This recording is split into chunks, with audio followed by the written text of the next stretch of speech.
Thank you guys for being here. I'd like to thank the media for the coverage you give to our universities, our teams, and our student athletes. Thank you for taking the time to be here today. Would like to thank the American Athletic Conference, Commissioner Pernetti, for his leadership. Also like to acknowledge Mike Oresco for his years of service to this league and helping really advance the platform of this college and where we are in college football. Also like to acknowledge our administration at Tulane University, President Michael Fitz, Athletics Director David Harris.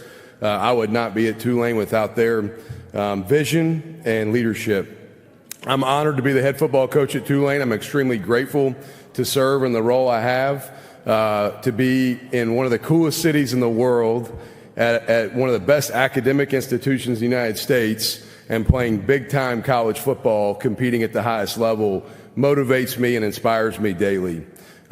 We have a fantastic group of young men on our team. Our locker room is incredible. The culture of our football team right now is very impressive. Two of those young men are with me. Patrick Jenkins, who's a New Orleans product, went to John Ehret High School, defensive lineman, big-time impact in the Cotton Bowl championship a couple years ago. Pat is a stalwart on our defensive line and has been around our program for a couple years. And then Vincent Murphy, who is a transfer to us from Western Kentucky, where he started the last couple years at center and guard. Vinny, I had coached against when I was at Troy, and he was at Western Kentucky. Came in January, and really neat to bring two linemen. That fires me up, and also to bring a returning player and a transfer that got there in January to really show that this landscape of college football that we're all in now, it's constantly changing. And you have to every year make a lot of guys from different parts of the country, some of them maybe high school recruits, junior college transfers or transfer portal guys, all become one. And those two guys are really a great reflection of that, of our team becoming one. So with that, we'll open it up to questions and look forward to y'all getting to spend time with our guys that are here today. All right, our first question will be to the far right. Coach Trey Smith, College Underdogs. Studying your even brief career as a head coach, you seem to have a knack for hiring really good assistant coaches. And even your, I think, first staff at Troy, some of those guys are now at Big 12, SEC, one might be in the NFL. And you seem to find them before everybody knows they're good coaches. So what is it that you look for when you're selecting your staff? And then is there anything you want to say about your current staff this first year at Tulane? Yeah, the first factor that goes into hiring an assistant coach for me is it a good person? You know, I don't want to be around people that are hard to deal with every day. So I look for quality people, men of character, who care deeply about serving and developing our players. First and foremost, that's got nothing to do with X's and O's. And so good people matter. I'm a firm believer that better people make better players, better people make better coaches, better people make better media members. I think the better person you are, the better you are at your job. And so I think you have to hire great people that care about relationships and helping others develop. And then, yeah, the football component matters. Guys understanding how I want the culture of our team to look like, what I want the rhythms in our building to look like and feel like. We don't have bad days in New Orleans and Uptown in our building. We have a bounce in our step. Our worst days are still really good. And so making sure that the guys that we bring on board have that mindset and always have positive energy and have a great attitude. But then on top of it, it's guys that understand how we want to play the game. And we want to play the game with physicality. That doesn't necessarily dictate an offensive or defensive scheme, but we have a blue-collar mindset. We do things with a chip on our shoulder, and we have a tough mentality. And so those coaches that we bring in have to fit really those components to me. Go there in the second row in the middle. John, Gary Smith, NOLA.com, Times-Picayune.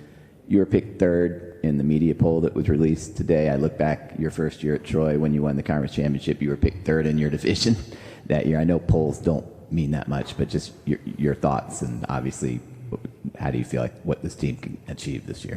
Yeah, you get a chance to prove them right or prove them wrong. Whether you're picked first or last doesn't really matter. I think it's great for maybe the banter between fan bases and the coverage of our conference But where we are picked preseason has zero to do where we're going to finish, and so you can be picked at the top of the bottom and finish wherever you want. You get what you earn. This game's no different than life. You get what you earn.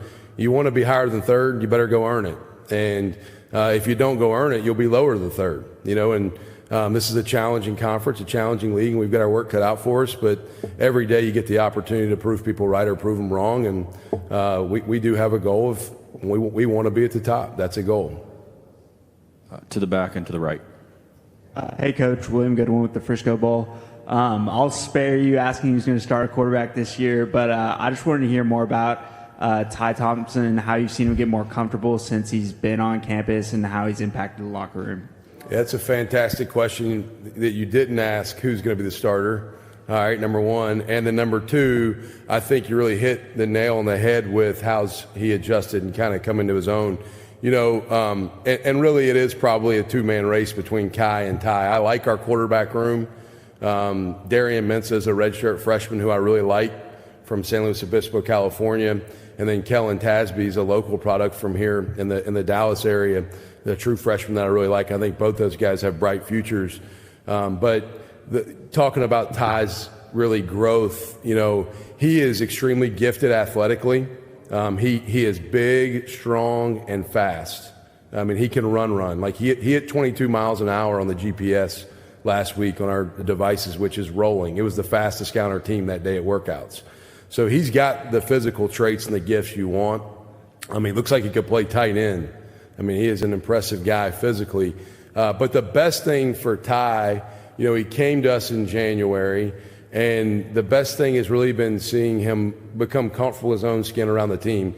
Anytime you go into a new environment, that transition sometimes can be a little overwhelming or a little daunting, and just trying to figure out your lane or where you fit in or who the new people around you are. And I think this summer has been exceptional for Ty in regards to him being more comfortable around his teammates, him understanding the processes and procedures of the program, him understanding the city of New Orleans and Uptown better. It's a unique place culturally, and so him being comfortable with the environment. And so I think he's made big strides. I'm excited to watch those guys go to work this month of August coming up and figure out which one takes the reins of the job. There is a situation where we could play two. Who knows? I'm not going to lock ourselves in anything yet. But I really like the direction that Ty is headed, and Kai has had a good summer as well. Both those guys, I think we can win games with, and I'm glad we got both of them on our football team. Other questions for Coach?